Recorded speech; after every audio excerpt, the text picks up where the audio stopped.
Friends, அனைவருக்கும் வணக்கம். இந்த ஒரு வீடியோவில் நம்ம எதை பற்றி பார்க்க போகிறோம் அப்படின்னா, தமிழக அரசு நம்மளுக்கு இந்த வகையான ரேஷன் அட்டைதாரர்களுக்கு ரூபாய் 10,000 ப்ளஸ் உங்களுக்கு 5,000 மொத்தமாக சேர்த்து 15,000 ப்ளஸ் இலவசமாக ஃப்ரிட்ஜு இது எல்லாமே கொடுக்க போகிறாங்க. ஸோ எந்த வகையான ரேஷன் அட்டைதாரர்களுக்கு இந்த 15,000 ரூபாய் அப்படின்றது கிடைக்க போகுது, யாருக்கெல்லாம் ஃப்ரிட்ஜு கிடைக்கும், எப்போ எந்த தேதிகளில் இதை கொடுக்க போகிறாங்க, தேர்தல் வாக்குறுதியாக தமிழக அரசு ஒவ்வொரு தலைவர்களும் அறிவித்திருக்கக்கூடிய அறிவிப்புகள் என்னென்ன அப்படின்றத இந்த ஒரு வீடியோவில் நான் உங்களுக்கு முழுமையாக சொல்கிறேன். வீடியோவை ஸ்கிப் பண்ணாமல் கடைசி வர பாருங்கள்.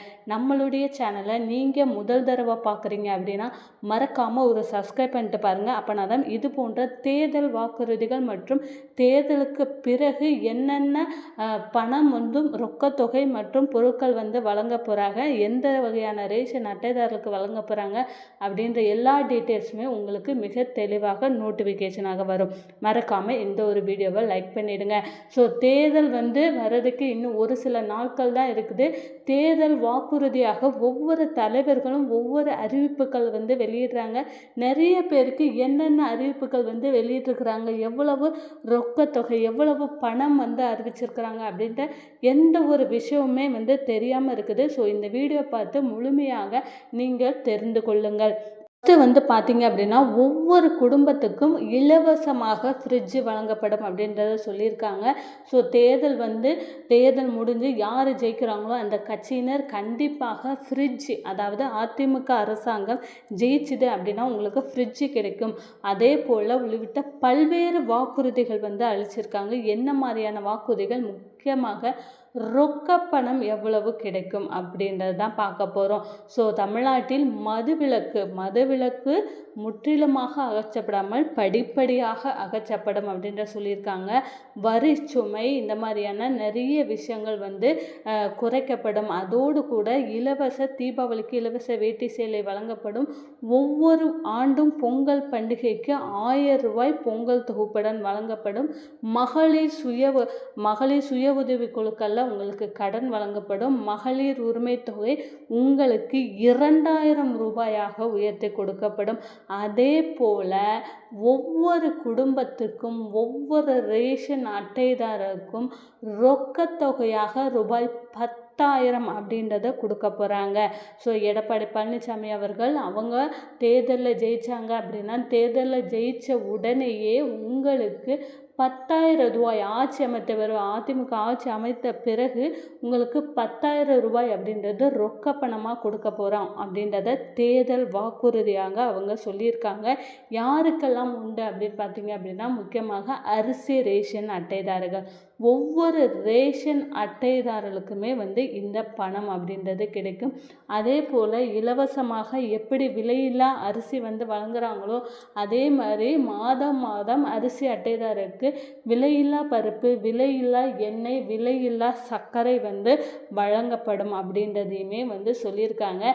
ஸோ நாளுக்கு நாள் ஒவ்வொரு தலைவர்களும் ஒவ்வொரு தேர்தல் வாக்குறுதிகளை அளிச்சிட்டு வராங்க. அதில் முக்கியமானது என்ன அப்படின்னா, இந்த 10,000 ரூபாய் ரொக்கத்தொகை தான். அதே போல் தமிழக முதலமைச்சர் அவர்கள் மு.க.ஸ்டாலின் அவர்கள் என்ன சொல்லியிருக்காங்க அப்படின்னா, இப்போது இந்த கடந்த மாதம் பிப்ரவரி மாதத்தில் 5,000 ரூபாய் கொடுத்தது போலவே மீண்டும் 5,000 ரூபாய் கொடுக்க போகிறாங்க. எதற்காக இந்த 5,000 ரூபாய் கொடுக்க போகிறாங்க அப்படின்னு நீங்கள் கேட்டிங்க அப்படின்னா, முக்கியமாக சிறு குறு கிராமப்புற பெண்களுக்கு இந்த பணத்தை கொடுக்க போகிறாங்க. எதற்காக கொடுக்க போகிறாங்க அப்படின்னா, பெண்களை பொருளாதார ரீதியாக உயர்த்தும் வகையில் ஒரு சிறு தொழில் தொடங்கும் அடிப்படையில் ஏதாவது ஒரு முன்னேற்றக்கூடிய வகையில் இந்த ரொக்க பணம் உங்களுக்கு கடன் உதவியாகவோ இல்லை பார்த்திங்க அப்படின்னா தொழில் தொடங்குவதற்கான முதல் தொகையாக ஃபஸ்ட்டு இன்வெஸ்ட்மெண்ட்டாக தமிழக அரசு கொடுக்க போகிறாங்க அப்படின்றத தேர்தல் வாக்குறுதிகளில் சொல்லியிருக்காங்க. ஸோ கண்டிப்பாக இந்த பணமும் உங்களுக்கு கிடைக்கும். ஆக மொத்தம் பார்த்திங்க அப்படின்னா பண்ணுறேன்னா 10,000 15,000 அந்த மாதிரியான ரொக்க பணமே நமக்கு வந்து கிடைக்க போகுது. ஸோ இது எல்லா குடும்ப ரேஷன் அட்டைதாரருக்கும் இந்த சர்க்கரை அட்டை இல்லாமல் இந்த பிஹெச்ஹெச் என்பிஹெச்ஹெச் ஏஏஒய் இந்த வகையான ரேஷன் அட்டைதாரருக்கு இந்த பணம் உங்களுக்கு தேர்தலுக்கு பிறகு கிடைக்கும் அப்படின்றதையுமே சொல்கிறாங்க.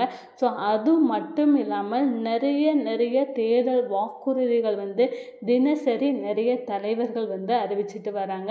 அதே போல் உங்களுக்கு மத்திய அரசாங்கமும் நிறைய அறிவிப்புகள் நிறைய சலுகைகள் இந்த பிஎம் கிசான் திட்டம், அதற்கப்புறமாக கேஸ் மானியம், அதுக்கப்புறம் உர மானியம் இந்த மாதிரியான மானிய தொகையை வந்து மத்திய அரசாங்கம் தமிழ்நாட்டு மக்களுக்கு விடுவிக்கிறாங்க.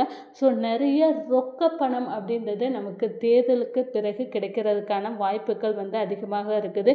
யாருமே இந்த ஒரு வாய்ப்பை மிஸ் பண்ணிடாதீங்க. நீங்கள் கரெக்டாக வந்து உங்களுடைய எல்பிஜி உங்களோட கேஸ் ஆஃபீஸில் நீங்கள் கரெக்டான ஆவணங்கள்லாம் கொடுத்துருந்தீங்க அப்படின்னா ஒரே மாதத்தில் ஆல்ரெடி நிலுவையில் உள்ள அனைத்து பணங்களும் ஏறப்போகுது அப்படின்றதையுமே சொல்கிறாங்க. இந்த மாதிரியான புதிய அறிவிப்புகள் அரசாங்கம் கொடுக்கக்கூடிய அறிவிப்புகள் உங்களுக்கு ரெகுலராக தெரிஞ்சுக்கணும்னு வச்சிங்கன்னா மறக்காமல் நம்மளுடைய சேனலை ஒரு சப்ஸ்கிரைப் பண்ணுங்கள். இந்த ஒரு வீடியோவை மறக்காமல் லைக் பண்ணிவிடுங்க.